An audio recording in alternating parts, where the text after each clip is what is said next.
salah satu yang membuat rusak semuanya, aktivis ikut politik praktis, tapi tetap bernaung di bendera civil society, aktivisme. Yang ditawarkan ide misalkan jualannya atau berarti Anda seorang strukturalis. Jadi banyak LSM itu benderanya gerakan sosial, tapi manajemennya korporat. mungkin tujuannya mulia Mas, supaya masyarakat tidak ikut pusing, masyarakat ayem baik-baik saja begitu. Berarti konsepsi kita tentang kemuliaan perlu dikoreksi.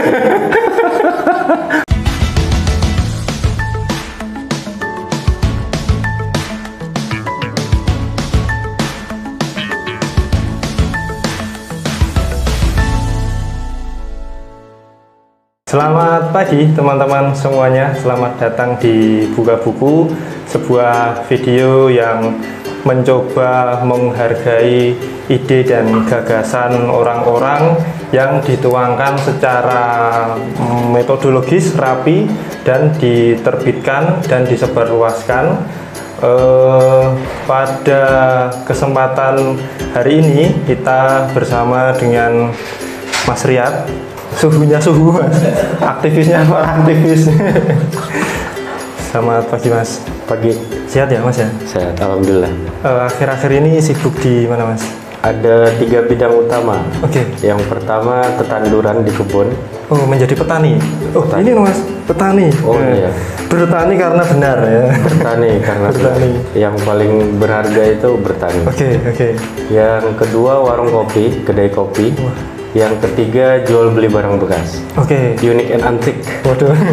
Nah, yang pergerakan itu? Oh iya, kita ada di lingkar fasilitator Jawa Tengah DIY untuk isu lingkungan sama demokrasi. Ikut memfasilitasi komunitas juga multi stakeholder. Terakhir, nggarap apa Mas? Atau advokasi konflik apa itu?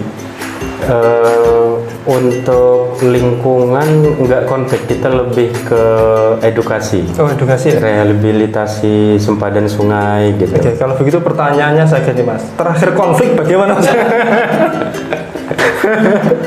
Dengan siapa itu? Konflik ini sehat sebenarnya. Cuma sehat. Masyarakat Indonesia lebih suka harmoni yang tidak rasional sepertinya. Dengan itu Jawa Tengah satu atau dengan Oh, nggak ikut-ikut politik. Nggak ikut, nggak penting. Oke, kita tidak sedang membahas politik ya, kita di ranah pendidikan saja. Seperti di episode kemarin itu, karena yang menurut rezim berbahaya itu pendidikannya gitu. Nah, pada kesempatan hari ini Mas Riyad membawa buku Negara Anarki. Negara Anarki. Oke, kita nanti selama kira-kira 40 menit ke depan akan mengulas buku Negara Anarki. Siapa Mas penulisnya Mas? Immanuel Subangun, almarhum. Oke. Bagaimana Mas Riyad bertemu dengan buku itu? Ceritanya, kisahnya, apakah membeli atau ada senior yang dulu merekomendasi buku itu? Nah, itu pertama kali baca itu waktu mahasiswa dulu ya? Pertama baca waktu mahasiswa, terus mendalami ini di Elkis langsung bareng Pak Subangun sama beberapa jaringan LSM Jogja. Kita dalami untuk nyusun kerangka kerja advokasi di ekonomi politik sama pendidikan kader. Oke, menarik. Perdalamnya agak nanti dulu. Itu berarti direkomendasi berarti Mas, atau inisiatif cari di perpustakaan atau dibeli di toko buku atau bagaimana itu? Oh, ini dibagi-bagi gratis sama Elkis. Jadi di fotokopi dibagi-bagi gratis ke teman-teman. Teman-teman mahasiswa waktu itu ya? Iya, waktu itu. Kemudian Mas Riyad membaca itu, kemudian Mas, kesan pertama membaca waktu dulu sebelum dikaji dengan dalam bagaimana? Bingung. Wah, bingung. Oke. Jadi banyak kosakata baru. Banyak informasi baru, apalagi gaya penulisan Dr. Subangun ini kan dia liar. Buat saya liar sekali. Jadi titik komanya nggak jelas. Jadi betul-betul konsepsinya mengalir terus. Jadi kalau tidak hati-hati satu halaman saja nggak cukup sekali baca. Termasuk berat ya berarti ya Mas ya? Buku berat ya? Berat ringan aku kurang sepakat, cuma perlu kehati-hatian dan kesabaran sebagai pembaca. Berarti dulu berapa lama Mas menghatamkan buku ini? Selain tetralogi Pram, ini salah satu buku yang selalu ada di atas bantal sebelum tidur. Supaya akrab. Karena banyak PR yang harus diselesaikan. Berarti setelah kemarin kita berepisode-episode membahas yang fun-fun, yang novel-novel itu ya, yang menye-menye, yang romantika-romantika. Nah ini genre buku yang perlu kehati-hatian dalam membaca. Oke Mas, langsung ke isi buku tentang apa itu? Negara Anarki ini berangkat dari tawaran Pak Subangun ke khususnya insan-insan pergerakan civil society ya, yang diwakili oleh LSM, non-governmental organization ya, NGO yang memang diisi oleh orang-orang yang menstempel dirinya itu aktivis. Berarti buku wajib aktivis semacam itu ya? Tawaran Pak Subangun ke para aktivis, juga akademisi. Jadi ada satu konsep Yunani kuno di dalam buku ini tentang paradoksa. Jadi paradoksa itu istilah dasarnya itu para dan doksa. Jadi melihat sesuatu itu harus di luar dari apa yang didengar, dilihat oleh indera kita. Mencernanya harus sangat hati-hati. Apalagi hal itu keluar dari penguasa. Waduh, penguasa. Entah itu kepala desa, entah itu orang tua, entah itu presiden, entah itu birokrasi, pokoknya penguasa ya. Secara umum ya. Secara umum. Jadi penguasa ya, antara dua manusia atau dua kelompok yang salah satunya memiliki sumber daya yang lebih untuk memungkili kelompok yang lain. Nah, itu relasi kuasanya kan udah nggak equal, nggak setara. Jadi ada kecenderungan kelompok yang memiliki sumber daya yang lebih ini tetap memangsa sumber dayanya yang minim, kelompok yang sumber daya minim. Potensi itu selalu muncul ya? Itu nature, itu hukum alam. Ya, itu hukum alam. Kita nggak bisa melihat relasi antar manusia dengan alam secara common sense. Ini seharusnya baik-baik saja, nggak bisa. Secara nature kita saling memangsa. Iya. Oke, sudah mulai bingung saudara-saudara. Oke, kemudian ini di buku ini diawali dari pengantar oleh 3 orang ini Mas ya. Iya. Tom Jacob, Teuku Jacob, Rizal Panggabean. Sedikit Mas tentang bagaimana 3 tokoh ini melihat atau mengantar buku ini. Sama seperti kebanyakan akademisi dan aktivis-aktivis, bingung, kesal, geram, karena memang Pak Subangun ini sepertinya senior anarko Indonesia. Larinya ke anarko ya? Iya, negara anarki. Oke. Jadi memang gaya penulisannya yang betul-betul mengalir, tidak ada titik koma, kemudian lompat-lompat. Jadi hari ini di satu bab, di satu paragraf, Pak Subangun menuliskan tentang sejarah Orde Baru. Itu bisa melompat jauh ke persatuan negara-negara jadi Uni Eropa. Meloncat dia. Padahal kalau kita hati-hati, Pak Bangun coba mengkomparasi ya, membandingkan antara case yang sama dengan studi kasus ya. Studi kasus dia, case yang sama apa yang terjadi di Indonesia Asia Tenggara dengan yang terjadi di Uni Eropa. Kenapa dengan case yang sama Uni Eropa bisa soft dan bagus hasilnya, tapi di Indonesia dan Asia Tenggara hancur? Itu karena penguasa tadi ya yang kecenderungan itu diambil gitu ya Mas ya. Ini pertanyaan yang sulit untuk dipastikan ya. Itu seperti klaim, bukan pertanyaan. Jadi sama dengan pertanyaan, kalau politisi busuk terpilih, siapakah yang salah? Apakah sistemnya yang salah atau masyarakat yang memilih yang salah? Oke. Nah, ini seperti telur dan ayam, mana yang duluan? I don't know. Nah, jadi memang kalau secara pragmatis, teknis aja, fungsional, kita bisa lekatkan klaim tadi. Saya pribadi setidaknya masyarakat yang salah. Kenapa mau ditukar nasibnya 5 tahun dengan 65.000 sampai 150.000? Anak Bu Anu ketua partai dengan calon legislatif lainnya di dapil yang sama itu tidak boleh lebih dari amplop yang ada di anak si Ibu Anu gitu. Jadi harus di bawahnya gitu.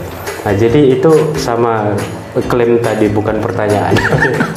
Tapi kalau saya lebih ke tidak bisa atau tidak mau menyalahkan masyarakat ya Mas ya, karena masyarakat tidak tahu apa-apa, diberi uang, disuruh memilih ini, itu kan peristiwa kebaikan hati. Oh, orang kok apik koyo ngene ya tak pilih. Betul.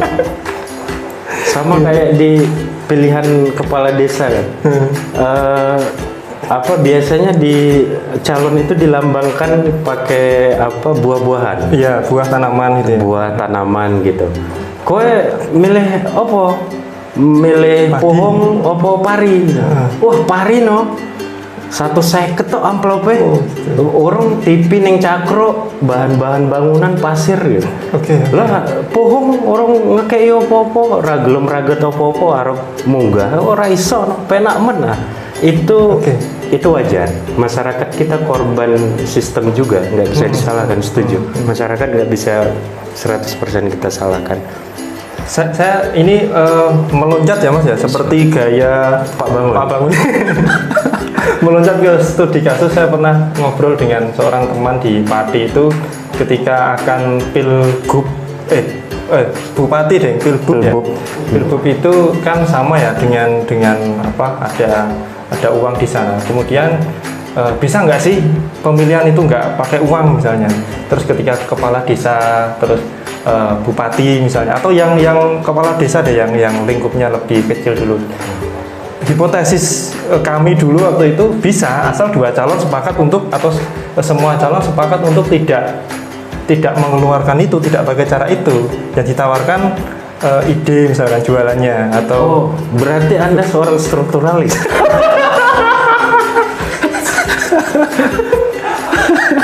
Oke, aku setuju. Cuma aku pribadi dan banyak kawan lebih memilih untuk putar jalan jauh, edukasi ke basis masyarakat.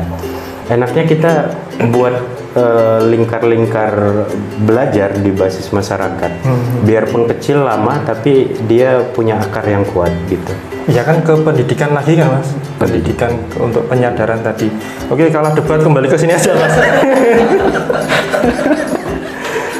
Yang menarik dari penjelasan Pak Subangun tentang teori-teori ini apa Mas? Misalnya yang ternyata dipahami oleh masyarakat salah kaprah gitu, ada nggak ya? Atau aktivis harusnya ini loh pengertian yang sebenarnya itu gitu.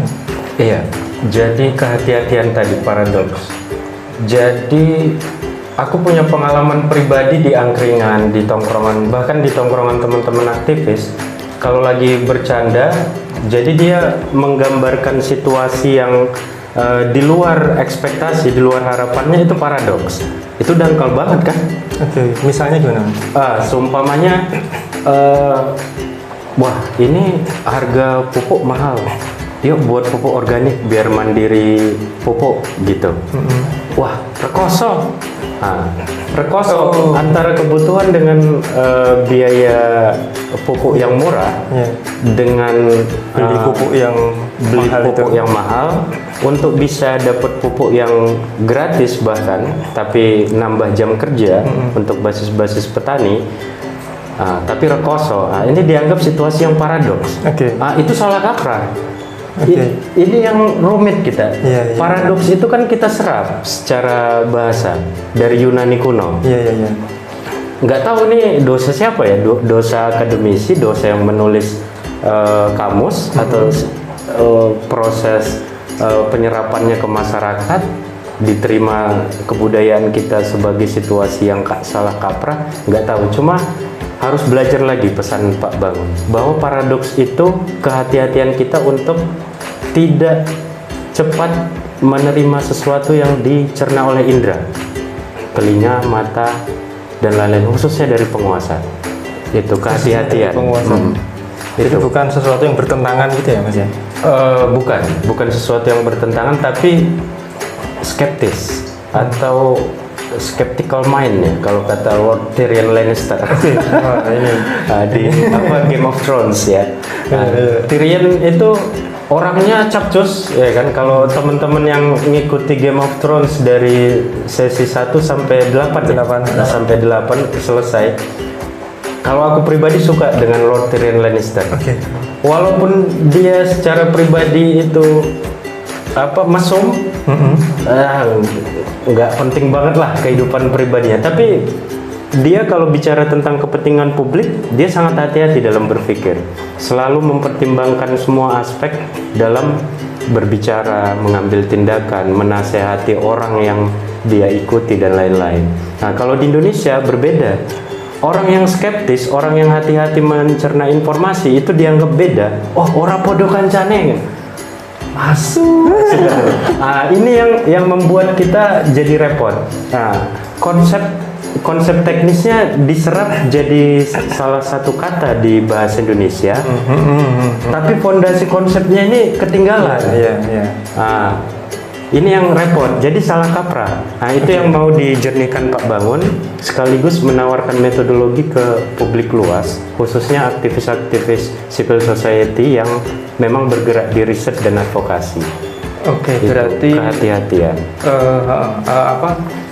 Bahasa Indonesia kan mudah ya Mas ya, kan banyak menyerap serapan transliterasi dari Arab, dari Jawa, dari asing, dari bahasa Inggris, dari bahasa Yunani. Nah, mungkin terlalu terburu-buru, kemudian kan juga banyak selain paradoks tadi yang hilang konteksnya, yang kemudian jadi makna baru gitu. Berarti kalau yang aktivis tadi Mas, itu berlaku di aktivis juga nggak yang paradoks tadi itu? Malah lebih penting tawaran Pak Bangun. Jadi contoh kasus.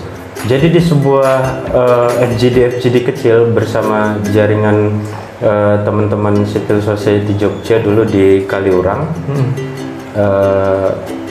penerbit mana? Marsen Sinaga, Insis. Di Pakem Binangun ya, itu di markasnya Insis, kita FGD dengan beberapa LSM. Contoh kasus yang membuat, salah satu yang membuat rusak semuanya, aktivis ikut politik praktis, tapi tetap bernaung di bendera civil society, aktivisme, tapi ikut di politik praktis. Contoh kasusnya itu aktivis jadi juru kampanye atau tim sukses calon elektoral di suksesi, entah presiden entah legislatif. Nah, ini udah rusak. Seharusnya aktivis itu kan dia imparsial ya, dia betul-betul independen, imparsial, objektif, dan tidak memihak, nggak partisan. Nah, itu contoh kasus yang paling parah, salah satu kasus yang paling parah. Jadi dia tetap di bendera aktivisme, tapi dia main di politik praktis juga. Kalau mau main di situ ya lepaskan baju itu ya Mas ya. Background aktivisme civil society tinggalkan. Saat dia masuk di ruang politik praktis, klaim moralnya atas aktivisme runtuh. Dia masuk ke sana, dia nggak boleh balik ke sini. Nggak boleh masuk ke jaringan civil sosial, sudah tercemar dia. Tidak murni lagi kan. Akan tancapkan pedang sampai ke hulu barang siapa yang meracuni kemurnian madu, kata Hairil Anwar kan. Nah, seketat itu, seharusnya seketat itu memang, karena korupsi, nepotisme, kolusi itu akarnya itu konflik kepentingan. Iya betul. Nggak bisa, itu kamar yang berbeda. Nggak bisa. Nah, itu contoh kasus yang kita diskusikan, debatkan panjang itu. Kalau perlu dicatat namanya di database LSM. Wah, Riyad, wis tahu jadi juru kampanye si Anu dari Moncong Mendem. Nah, udah, Riyad nggak boleh masuk lagi ke ini kamar civil society. Udah, kamu di politik praktis aja, silakan. Itu hak kamu personal. Berarti ini ya Mas ya, banyak aktivis yang begitu itu, kenapa itu Mas? Maksudnya apakah terlalu mudahnya atau tidak taunya atau terlalu teganya begitu atau bagaimana ya? Satu, kaderisasinya nggak rampung memang. Jadi banyak LSM itu benderanya gerakan sosial, tapi manajemennya korporat. Nah, ini repot. Penting manajemen korporat dengan spirit gerakan sosial, membela yang lemah dan lain-lain, kemandirian dan lain-lain. Tapi rekrutmen aja, rekrutmen itu udah banyak salah kaprah. Seharusnya mencari orang kan yang jelas basis perkaderannya. Itu satu. Perkaderan jelas ya, kompetensi, komitmen ideologi dan lain-lain. Yang kedua, ya pragmatis. Ya betul. Ingat tesis 16 Karl Marx dalam bukunya yang tebal itu, saya lupa, udah lama nggak buka. Das Kapital itu ya? Di Das Kapital ada satu bab tentang the Holy Family. Oke. Jadi jangan campur adukkan kepentingan dapurmu, kepentingan dapur keluargamu, sumber nafkahmu dengan basis gerakan sosialmu, gitu. Nah, ini kan aktivis ini, dia cinta keluarganya, oke, dia cinta keluarganya. Gaji di kantor LSM-nya kecil. Wah, begitu ada peluang untuk jadi juru kampanye atau nyebar-nyebar amplop, wah 100 juta nih kalau jadi. Oh, udah, dia pindah kamar dulu nih. Nah, ini nggak boleh. Oh, 100 juta ya Mas? Ya untuk beberapa kasus, ya itu paling kecil kayaknya untuk tingkat kabupaten. Oke, apalagi Mas? Ini saya menarik untuk ngamplungi aktivis-aktivis itu loh. Paradoks. Ada dua. Eufemisme. Ini karakter penguasa ya. Eufemisme satu. Penghalusan bahasa. Oke. Jadi dari zaman Soekarno pun, sorry buat keturunan Soekarno. Ini fakta, nggak usah main hati ya. Fakta, bisa dicek, semua penulis dan peneliti sudah mengutarakan. Nah, dari zaman Soekarno, stop di Soeharto. Nah, Gus Dur beda. Sendirikan dulu Gus Dur ya. Beda. Gus Dur, oh iya. Nah, lanjut ke abis Gus Dur, Megawati. ya anaknya Soekarno, Megawati. Terus SBY, baru Jokowi. Nah, semua pakai eufemisme itu. Jadi sadar tidak sadar mereka sebenarnya nggak kuat memimpin, tapi enak main kursi nih, nyaman berkursi itu nyaman. Betul, saya merasakan. Oh iya. Iya. Bahkan di relasi gender di dalam keluarga, kalau tidak equal relasi gender itu, dan kamu berhasil, kalian laki-laki berhasil menguasai istri secara psikis, istri akan mengambil semua peran domestik, umbah-umbah, ngepel, isa-isa, tanpa mendeliver kamu sekian persen tugas domestik itu. Nah, itu. Tapi kan ada perimbangannya Mas. Misalnya ada suara yang lebih sering terdengar selain suara azan. Paket itu. Paket. Itu sama suara azan lebih sering itu. Ya, itu hubungannya dengan ini. Itu penghalusan eufemisme tadi. Soekarno, Soeharto, contoh penghalusan mengaburkan fakta. Sebenarnya kondisi ekonomi nggak baik-baik saja, tapi di pidato presiden, di pidato menteri, di pidato bupati, semua dikemas baik-baik saja dengan bahasa yang santun. Fakta-fakta dihaluskan, fakta-fakta dikemas dengan kata-kata, kalimat-kalimat yang halus. Oh, mungkin tujuannya mulia Mas, supaya masyarakat tidak ikut pusing, masyarakat ayem baik-baik saja begitu. Berarti konsepsi kita tentang kemuliaan perlu dikoreksi. perlu dievaluasi kan. Nah, seperti sama dengan konsep tokoh masyarakat. Di semua desa yang pernah saya bertugas di basis itu predikat tokoh masyarakat itu dilekatkan ke seseorang bukan karena karya dan pemikiran juga kiprahnya, tapi karena tingkat ekonominya. Betul. Nah, itu. Sekarang hierarki yang paling tinggi ekonomi ya Mas. Hierarki paling tinggi ekonomi. Padahal kiprahnya nol betul di komunitas. Tapi karena dia punya selepan, dia punya sawah luas, ekonominya bagus, mobil jejer-jejer, tokoh masyarakat. No, absolutely no. Harus dikoreksi konsepsi itu. Itu yang ditawarkan Pak Subangun. Sama seperti pesan Islam, Katolik, dan agama lain-lainnya kan. Jangan jumut lah. Mari evaluasi. Jangan-jangan kita salah.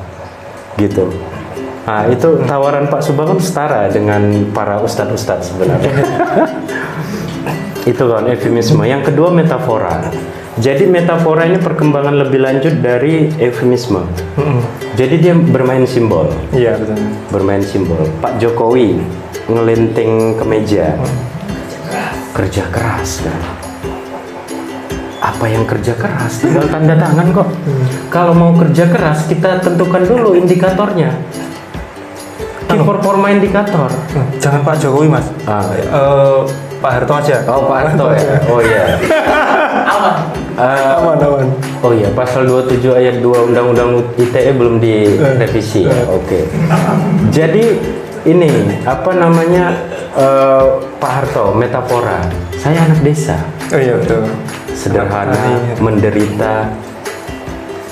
Wah, jangan salah. Pak Harto itu fakta membuktikan luar biasa. Bisnis sama aja. APBN itu kas keluarga cendana gitu aja. APBN kita itu kas keluarga cendana. Tinggal gesek ATM aja ke APBN, selesai urusan. Betul. Nah itu. Nah, tapi dia mensimbolisasi dirinya sederhana. Aku Pak Mule, manoto, aman uripmu. Oh, no. Rusaknya pondasi-pondasi Republik Orde Baru. Habis semua. Membenahinya nggak cukup 5 generasi kata banyak peneliti. Capek. Kecuali ada kerja serius, kerja peradaban ya, kerja kebudayaan. Ngomong dikit nih ya, sekalian curhat ya. Barisan sakit hati soalnya. Ada eufemisme, ada metafora, ada lagi Mas? Itu dua itu yang menyandingkan apa kesalah kaprahan orang Indonesia terhadap penerapan bahasa yang kita serap tadi, paradoks itu. Dan itu eufemisme dan metafora itu selalu digunakan oleh semua penguasa kita kecuali Gus Dur. Otoritas pemerintahan sipil yang paling indah itu hanya di zaman Gus Dur. Geser Kapolri, minggiro lah. Geser Panglima TNI, minggiro lah. Aku kurang seneng karo gue. Nah, segampang itu. Tapi banyak presiden masih konsultasi ke ketua partai A, ketua partai B, masih berkonsultasi dengan kekuasaan bisnis militer A, kekuasaan bisnis militer B. Enggak, Gus Dur enggak. Itu hak prerogatif saya geser ya saya geser, selesai urusan. Itu otoritas pemerintahan sipil yang paling indah di zaman Gus Dur. Greg Barton bisa dibaca nanti. Cuma banyak yang nggak suka ya Mas ya? Oh banyak, itu dia. Yang nggak suka itu tokoh-tokoh yang di Irlandia kan, yang di sini aman-aman aja. Aman-aman aja. Ya. Kemudian hasil dari FGD itu tadi Mas, barangkali ada yang jadi rekomendasi untuk para aktivis-aktivis muda atau para calon aktivis itu supaya benar di jalannya gitu loh. Setelah 2008 Supreme Mortgage ya, runtuhnya bisnis finansial kredit perumahan di Amerika, itu ada dua persoalan yang muncul di Indonesia versi banyak sumber. Yang pertama tentang pergeseran modal ke industri pertambangan dan tekstil.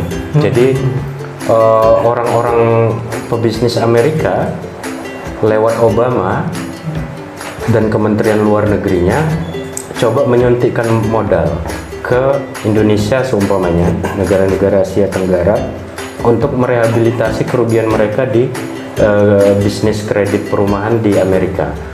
Nah, kemudian undang-undang lingkungan, undang-undang perburuan kita nggak ikut diperbaiki.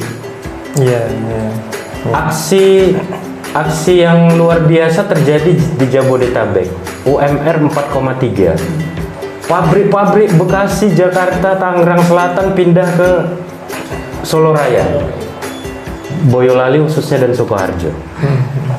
Tanpa diikuti oleh undang-undang perburuan yang memadai. Nah, ini jual buruh murah kita ini. Oh iya, bonus demografi. Anak muda kita banyak ini yang nggak betah sekolah, males macul, males juga wirausaha, gaptek pula. Nah, udah dijual aja ke industri. Pindahlah pabrik-pabrik Jabodetabek tadi ke Solo Raya. Kasusnya Solo Raya. Udah, kasus Sukoharjo 1,9 UMR hari ini. Boyolali 1,8, 1,7. Nah, udah merdeka mereka. Nah, seharusnya pemerintah kan berhati-hati.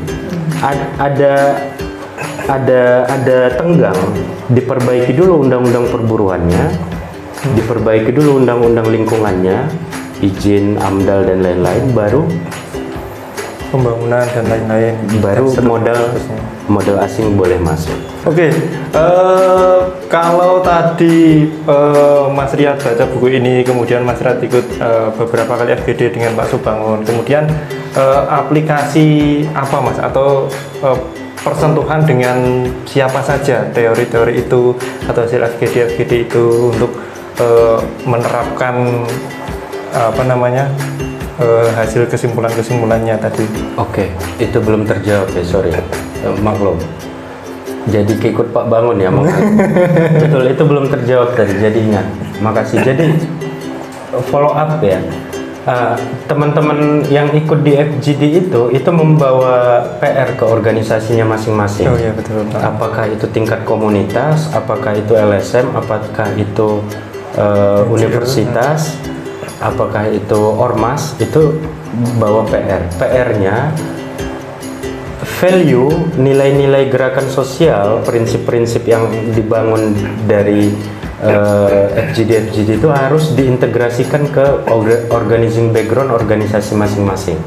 Jadi di ADART-nya, di kode etik organisasinya gitu, itu harus diintegrasikan.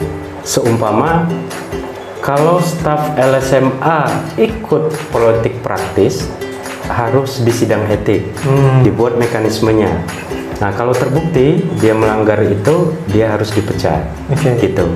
Itu follow up ya, salah satu contohnya. Dan semua peserta mengaplikasikan itu ya, Mas ya? Enggak. Loh. LSM juga wait and see. Kalau selama menguntungkan, waduh, kok begitu ya? iya. Ini kritik buat civil society juga. Masing-masing LSM juga harus evaluasi. LSM juga dijamuri oleh konflik kepentingan. Kalau memang mau clear ngusung bendera gerakan sosial, ya dia harus bagus landasan organisasi sama mekanismenya. Kalau ngelanggar kode etik dan itu levelnya parah seperti partisan tadi ya, itu harus dipecat. Itu, tapi tegas banyak ya, Mas, ya? Harus tegas. Itu value soalnya. Seperti sama aja LSM yang terima dana donor dari Sinarmas sawit gitu. Wah, itu gimana? Kita membela masyarakat yang termarginalkan oleh industri sawit di lingkar perkebunan sawit, tapi kita terima dana dari sawit. What the fuck? Paradoks tadi. Paradoks. Itu harus hati-hati melihatnya. Jadi banyak yang nggak berani, walaupun teman aktivis yang ikut FGD membawa itu ke organisasinya, belum tentu pimpinannya mau mengintegrasikan itu ke organisasi. Itu contohnya kalau pengalaman langsung ya. Jadi kalau ada yang mau tanya memvalidasi ini, bisa kita validasi. Oke, ada pertanyaan? Sebagai sebuah buku itu kan, ini kan tentang seperti buku pegangan kuliah ya. Ada hal yang menarik lainnya nggak Mas tentang buku ini, misalnya dari sudut pandang sastra misalnya. Oke, ada dua. Pak Subangun mengulas khusus tentang sastra dan media. Yang pertama media dulu ya. Aku nggak tahu, aku bukan peneliti soal media ya. Cuma kita pakai tuduhan umum aja bahwa media lebih memilih jadi corong penguasa, jadi juru bicara penguasa, atau kritis nggak mutu, skeptis dangkal. Jadi faktanya nggak berimbang, analisisnya dangkal, kemudian nggak jelas kepentingan publik yang dibela atau cuma cari oplah koran atau viewer atau klik dan lain-lain.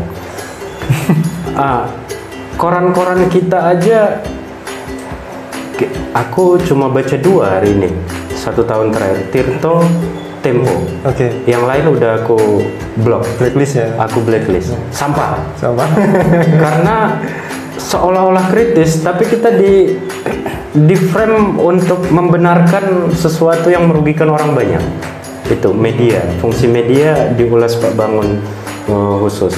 Sama media yang memberi ruang yang besar terhadap hiburan-hiburan yang dangkal, dangdut koplo yang mengumbar syahwat, sinetron menjanjikan surga. Surga dan neraka itu kan diwartakan di lembar yang berbeda kan. Nah, jadi sebenarnya nggak ada klaim surga itu seperti apa, neraka itu seperti apa. Nah, selama pemerintahan berjalan seharusnya kita pakai reason, pakai pikiran kan. Nah, indikatornya apa? Kepentingan umum, kebaikan umum kan, kesejahteraan umum, bukan kesejahteraan beberapa petinggi aja dan keluarganya kan. Kok sepertinya sederhana ya Mas ya, cuma kok aplikasinya kok kita sulit melihat itu ya. Media-media di Solo Raya aja kita lihat banyak yang nggak mengulas kasus-kasus secara investigatif. Seharusnya apa yang tidak berpihak atau merugikan orang banyak itu harus tuntas. Seumpamanya menguji satu proyek itu kok jalannya rusak terus ya, belum sebulan udah rusak. Nah, media hadir untuk membongkar itu. Apanya sih yang salah? Tendernya kayak yang salah ya. Investigasi total. Apanya yang salah? Tendernya kayak yang salah. Oh, tendernya udah benar. Pejabat pembuat komitmen udah sesuai mekanisme dan lain-lain. Oh, media punya peran itu ya harusnya ya Mas ya. Wajib. Oh, ternyata semua unit finance-nya udah sesuai standar biaya umum Kementerian Keuangan, udah aman-aman aja. Oh, berarti mungkin pelaksananya dikejar terus sampai ketemu fakta-fakta yang membuat infrastruktur itu rusak gitu. Jadi orang ganti skok setiap 2 bulan sekali, juragan skok sugih remuk raiso saving masyarakat. Nah, kalau pemerintahan yang baik seharusnya menghitung detail. Oh, infrastruktur harus mulus biar ganti skok, masyarakatku ganti skok 2 tahun sekali. Uang untuk ganti skok bisa saving dia atau realokasikan untuk pendidikan kesehatan. Ya, pemerintah ada main dengan pengusaha skok ya Mas? Atau lampu utama. Itu sebelum pembuktian semua kecurigaan absah. Itu tawaran paradoks. Ya. Nah, siapa yang berkewajiban membuktikan? Media, pemerintah sendiri. Gitu. Wah, tuduhanmu salah ya. Ini buktinya, ini prosedurnya, ini faktanya. Oh iya, saya minta maaf. Sebagai warga juga jangan ngeyel. Kalau udah terbukti nggak bersalah pemerintah kan. Nah, tapi apa? Begitu datang kritik warga, kalau nggak dikriminalisasi dengan berbagai macam undang-undang, warisan Londo juga, KUHP-nya, itu langsung dielus. Sabar le, dengan eufemisme dan metafora tadi. Tenang wae le, ra mungkin aku menjerumuskanmu. Kalau versi Mbah Harto, aku bapakmu, aku sumber kebijaksanaan. Tenang wae, semua upayaku untuk mensejahterakanmu. Versi ngabalin. Iya ya. Gak play. itu yang kita perlu itu media.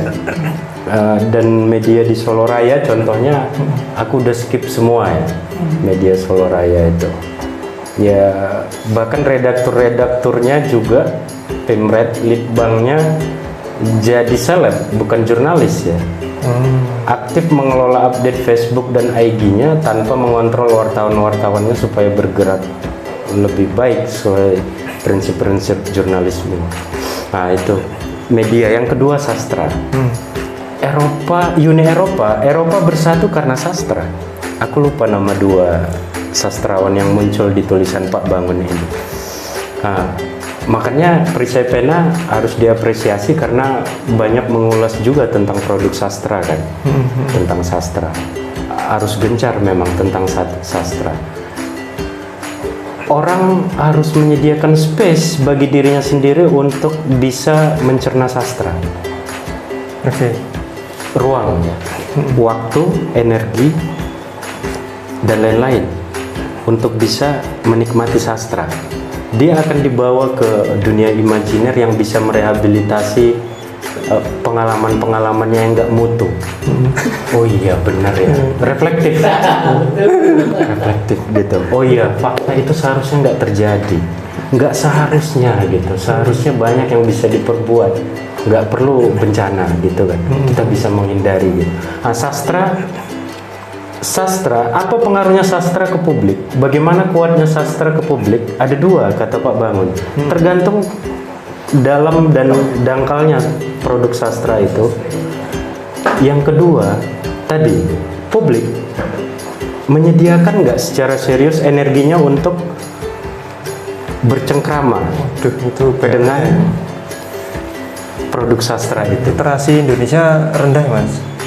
Aku nggak tahu indeksnya berapa sekarang, cuma harus terus diupayakan minimal di lingkup sendiri. Jadi anakku itu LKS-nya itu tak sembunyikan, nggak usah mikirin LKS. PR dari guru nggak usah, tajak mancing adu sekali. Tapi baca buku-buku sejarah, soal ketemu dengan kata atau kalimat yang buat dia bingung, itu tugas orang tua untuk mendampingi. Sediakan bahan dampingan, temani dia membaca, jangan dikasih gadget, ya kan? Nah itu tadi sastra. Yang kedua, belum yang kedua, sastra ke publik, sastra ke para pemimpin. Oh, ke para pemimpin. Sastrawan, kiai, romo itu sama. Penjaga, rohaniawan sama. Dia mengembuskan nafas ke peradaban, memberi oksigen. Nah, ternyata para pemimpin kita juga kayaknya dikit yang ngerti sastra kayaknya. Pak Jokowi suka musik metal, oke, apresiatif kita. Metal sesuatu yang kompleks dan perlu proses kan. Daripada tumplak jos kan repot juga kan. Kemudian jazz, rock klasik, bagus. Jangan-jangan eufemisme itu tadi. Bisa jadi kawan. Jadi para pemimpin kita kayaknya nggak menyediakan diri untuk bisa bercengkrama dengan sastra. Padahal sebelum jadi pemimpin kan seharusnya, Mas. Ketika jadi pemimpin ya fokus ke kebijakan. Ya. Hatta itu unit time-nya itu, unit waktunya itu menit. Sekian menit dia harus istirahat, sekian menit dia harus mengajar anak-anaknya, anak didiknya, sekian menit dia harus bertemu siapa. Rapi jadwalnya hari-hari, 24 jam itu diatur. Nah, kalau baca karya Reni Silado, Pram, seorang pemimpin, kenapa nggak bisa? Betul-betul dijadwal, dia betul-betul bercengkrama dengan karya sastra itu. Ada pesan magis yang membuat dia mendapat energi baru daripada bisikan-bisikan uang-uang tanduran parpol. Mesti ramu tuh kabe. Nah, mending dia dengar bisikan Pram. Oh iya, dulu pernah terjadi situasi ini. Apa yang bisa aku pelajari dari bukunya Pram itu malah disita ya. Iya ya. Gimana? Nah itu sastra ke publik, sastra ke pemimpin. Para pemimpin kita. Nah itu yang kemudian sastra ini harus kita terus suarakan biar banyak dikenal anak muda kita. Katanya generasi Z dan setelah Z apa? Alpha. Perisai pena yang bekerja di jalur-jalur jurnalisme, buatlah konten-konten yang ringan buat mereka, kan enak ya? Itu susah mas, karena jangan harapkan adik-adik kita sekarang dipaksa untuk membaca buku-buku berat, habis waktu dan lain-lain. Kita harus membantu mereka, meringankan itu ya, meringankan proses, karena ini memang serba cepat. Kuliah aja harus cepat. Oke. Perisai pena sudah punya bayangan banyak konten, tetapi karena pelakunya 3 orang, saya baru punya anak, Yoga baru punya istri, Budi baru punya utang, kan susah untuk kerjakan kayak gitu. Tapi semoga ke depan semakin terbuka. Ini berarti old school. Ini zaman kolaborasi, Bung. Ya harus dikolaborasikan dong. Oke, nanti pemuda-pemuda yang berniat untuk menggelorakan budaya literasi bisa kolaborasi ya, Mas. Betul, sastra ya. Pram nggak akan usang. Tapi bagaimana Pram diterima oleh generasi Alpha Z sekarang itu memang tanggung jawab di insan-insan literasi ya. Harus dipikirkan memang bagaimana caranya biar Pram diterima gitu. Oke, Mas Riyad, begitu teman-teman kuliah kita Mas ya. Pagi hari ini. Terakhir Mas Riyad, ini kan buku kalau tidak boleh berat perlu kehati-hatian ya. Menurut Mas Riyad, kenapa teman-teman harus membaca buku yang berat ini, lama ini, perlu kehati-hatian ini? Apa yang menjadi menarik? 2005 isu open government masuk ke Indonesia. Bukan isu udah lama ya, sejak Gus Dur udah masuk. Tapi program dari Uni Eropa, dari donor-donor besar masuk ke Indonesia. Open government, pemerintahan yang terbuka. Ada 3 utama ya indikatornya. Akuntabilitas, pertanggungjawaban, terus partisipasi, akuntabilitas, transparansi, akuntabilitas, partisipasi. Jadi ini berdiri di atas fondasi hak asasi manusia. Nah, 2005 udah banyak energi kita habis untuk membangun pemerintahan yang bersih, open government, terbuka. Undang-Undang Keterbukaan Informasi Publik 14/2008 juga sudah kita punya keterbukaan informasi publik. Tapi kenapa sumber daya yang udah banyak dihabiskan itu tidak seiring dengan kualitas para pemimpin kita, kualitas penyelenggaraan pemerintahan kita? Nah, yang diharapkan tadi kehati-hatian publik. Buku Pak Bangun, Negara Anarki ini banyak tuduhan di dalamnya yang probabilitas kemungkinan benarnya tinggi. Jadi penting untuk dibaca dengan hati-hati. Itu. Begitu teman-teman semuanya, Mas Riyad ini melaksanakan yang katakan Pak Subangun tentang pentingnya sastra. Mas Riyad menulis buku puisi, kumpulan puisi sejak kapan itu Mas? 2010 mulai ya. Sejak 2010 ya. Itu kalau saya menyuruh teman saya untuk mereview puisi aktivis gitu. Banyak bengak-bengoknya ya. Nanti akan terbit, tunggu saja bagaimana seorang aktivis mengekspresikan teriakan-teriakannya atau kritik-kritikannya dalam kerangka sastra gitu. Begitu ya Mas ya? Kurang lebih ya. Terima kasih teman-teman telah menyaksikan. Sampai ketemu di Buka Buku selanjutnya.